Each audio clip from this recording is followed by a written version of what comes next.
I think prior to Game 3, you talked about kind of the hits that Denver's doing on Dort to get him away from Jamal. Is there a way to counter that heading into Game 4? The screening?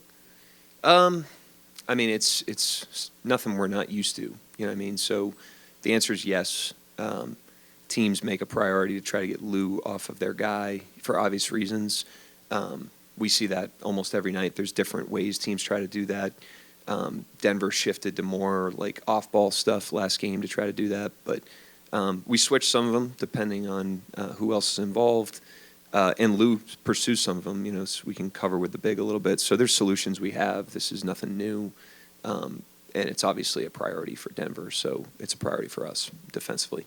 Mark, you mentioned fundamentals a lot yesterday. I think many people would assume that professionals have fundamentals down, like they're maybe beyond fundamentals. Like when you say fundamentals, what are you thinking of, and why do you think that got lost so late in the game?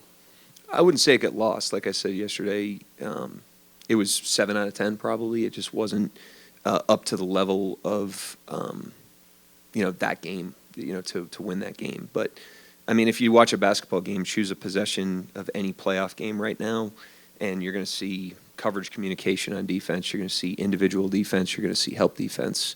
Those, to us, are fundamentals.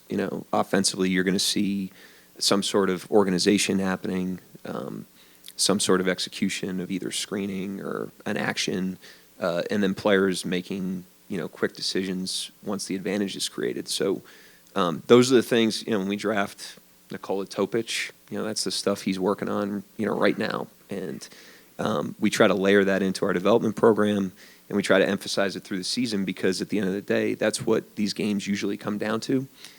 There's also schemes, there's also lineups, there's other adjustments you can make, but if you look at the really good teams, it's because they're really good at the very basic things, and we want to make sure that we're taking care of that after every game, regardless of outcome. Coach, what's the biggest challenge for you, your staff, and your team playing this game on short rest, a day game? No different than Denver is how we look at it. It's the same time for them. It's the same rest for them. Neither team is at an advantage or disadvantage with that. So, we really don't think about it. It's an equal playing field today for both teams. Mark, I know with the roster, a lot of people are talking about experience or comparative lack thereof from the other side, but with the staff, like, how are you viewing? I know this is like your fourth playoff series with the staff. Are you sort of viewing it the same way in terms of growth and experience? I mean, we try to grow and evolve with every experience we have, whether that's our coaching staff, our players. But in terms of Denver's experience, I mean, this is a great opportunity for us. We're going against a team that has a lot of pride. They have a lot of continuity. They're a tough out.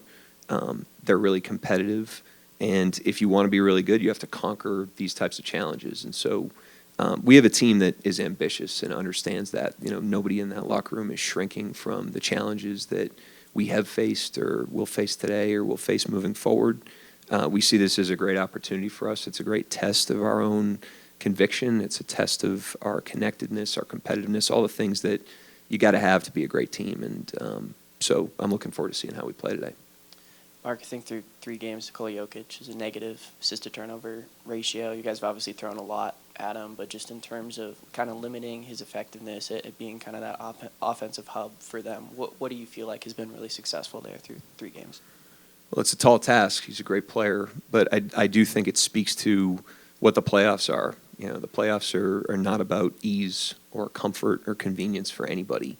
And you're seeing the way that he struggled early in this series, the way Shea struggled early in this series, and it's just a testament to what the playoffs are. The playoffs are your ability to endure and your ability to overcome and your ability to be mentally tough, throw your punches. He threw punches. He had 42 in the first game, so he's doing just fine. And Shea had 34 in game 2. They're both there, but you have to be able to take punches too. I mean, there's no player, no team that just coasts through the NBA playoffs. That's the nature of it. That's why everybody enjoys it so much. And today's a new challenge. Today's a new fight. Coach Adelman related to what he saw from Jokic in Murray when they were younger, pursuing that championship. And he's talked about how sort of the experience thing in the postseason is sort of overrated in a sense. And he sees very lots of similarities in what he sees from Shea and Jalen Williams.